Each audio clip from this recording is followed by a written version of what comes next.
Chapitre 31. Lui faire peur. Julien courut dans la loge de Madame de La Mole. Ses regards rencontrèrent d'abord les yeux en larmes de Mathilde. Elle pleurait sans nulle retenue. Il n'y avait là que des personnages subalternes, l'ami qui avait prêté la loge et des hommes de sa connaissance.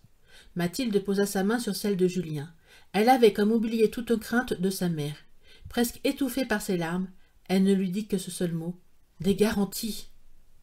« Au moins que je ne lui parle pas, se disait Julien fort ému lui-même, et se cachant tant bien que mal les yeux avec la main, sous prétexte du lustre qui éblouit le troisième rang des loges. Si je parle, elle ne peut plus douter de l'excès de mon émotion.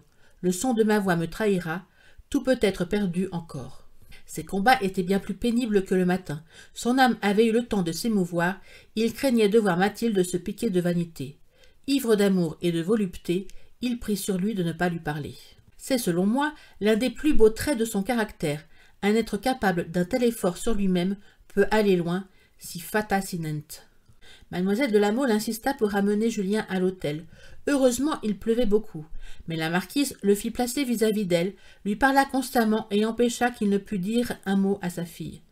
On eût pensé que la marquise soignait le bonheur de Julien, ne craignant plus de tout perdre par l'excès de son émotion, il s'y livrait avec folie. Oserais-je dire qu'en rentrant dans sa chambre, Julien se jeta à genoux et couvrit de baisers les lettres d'amour données par le prince Korazov? « Ô grand homme, que ne te dois-je pas » s'écria-t-il dans sa folie. Peu à peu, quelque sang-froid lui revint. Il se compara à un général qui vient de gagner à demi une grande bataille. « L'avantage est certain, immense, » se dit-il. « Mais que se passerait-il demain? Un instant peut tout perdre. » Il ouvrit d'un mouvement passionné les mémoires dictées à Sainte-Hélène par Napoléon, et pendant 2 longues heures se força à les lire. Ses yeux seuls lisaient, n'importe, il s'y forçait. Pendant cette singulière lecture, sa tête et son cœur montés au niveau de tout ce qu'il y a de plus grand, travaillaient à son insu.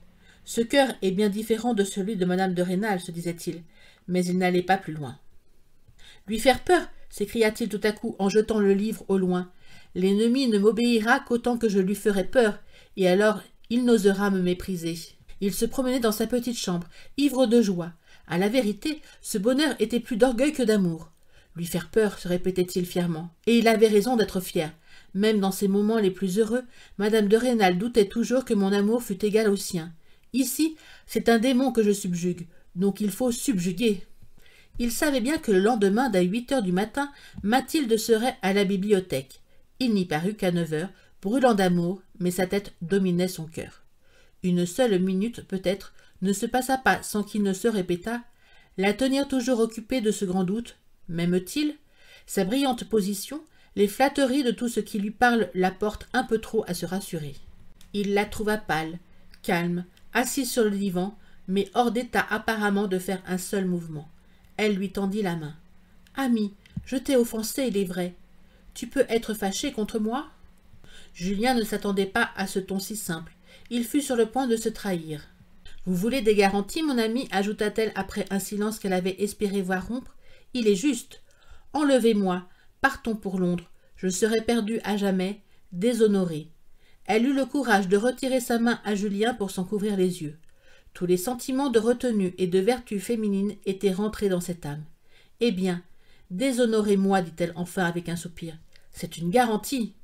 Hier j'ai été heureux parce que j'ai eu le courage d'être sévère avec moi-même, pensa Julien. Après un petit moment de silence, il eut assez d'empire sur son cœur pour dire d'un ton glacial. « Une fois en route pour Londres, une fois déshonoré, pour me servir de vos expressions, qui me répond que vous m'aimerez, que ma présence dans la chaise de poste ne vous semblera point importune.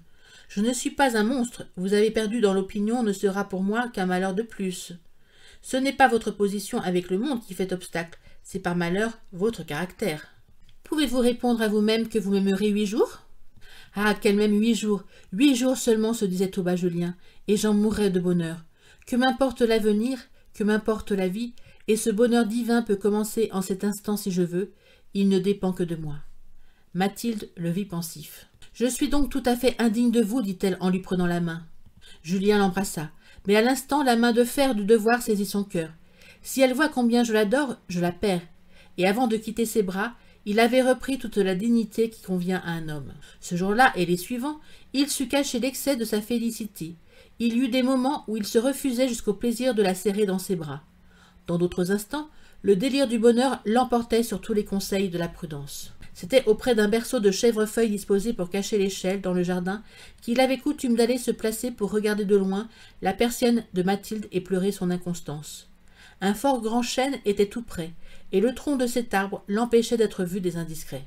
Passant avec Mathilde dans ce même lieu qui lui rappelait si vivement l'excès de son malheur, le contraste du désespoir passé et de la félicité présente fut trop fort pour son caractère. Des larmes inondèrent ses yeux, et portant à ses lèvres la main de son ami, « Ici je vivais en pensant à vous. Ici je regardais cette persienne, j'attendais des heures entières le moment fortuné où je verrais cette main l'ouvrir. » Sa faiblesse fut complète. Il lui peignit avec ses couleurs vraies, qu'on n'invente point, l'excès de son désespoir d'alors. De courtes interjections témoignaient de son bonheur actuel qui avait fait cesser cette peine atroce. « Que fais-je, grand Dieu ?» se dit Julien, revenant à lui tout à coup. « Je me perds !» Dans l'excès de son alarme, il crut déjà voir moins d'amour dans les yeux de mademoiselle de La Mole. C'était une illusion, mais la figure de Julien changea rapidement et se couvrit d'une pâleur mortelle. Ses yeux s'éteignirent un instant, et l'expression d'une hauteur non exempte de méchanceté succéda bientôt à celle de l'amour le plus vrai et le plus abandonné. « Qu'avez-vous donc, mon ami ?» lui dit Mathilde avec tendresse et inquiétude. « Je mens, dit Julien avec humeur, et je mens à vous. Je me le reproche, et cependant Dieu sait ce que je vous estime assez pour ne pas mentir. Vous m'aimez, vous m'êtes dévoué, et je n'ai pas besoin de faire des phrases pour vous plaire. Grand Dieu, ce sont des phrases que tout ce que vous me dites de ravissant depuis 2 minutes. Et je me les reproche vivement, cher ami. Je les ai composées autrefois pour une femme qui m'aimait et m'ennuyait. C'est le défaut de mon caractère. Je me dénonce moi-même à vous. Pardonnez-moi. » Des larmes amères inondaient les joues de Mathilde.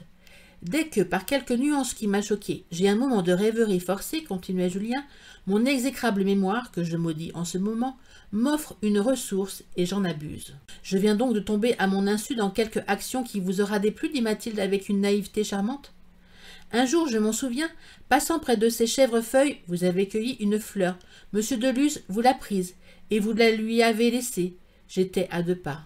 Monsieur de Luz, c'est impossible, reprit Mathilde avec la hauteur qui lui était naturelle. Je n'ai point ces façons. J'en suis sûre, répliqua vivement Julien.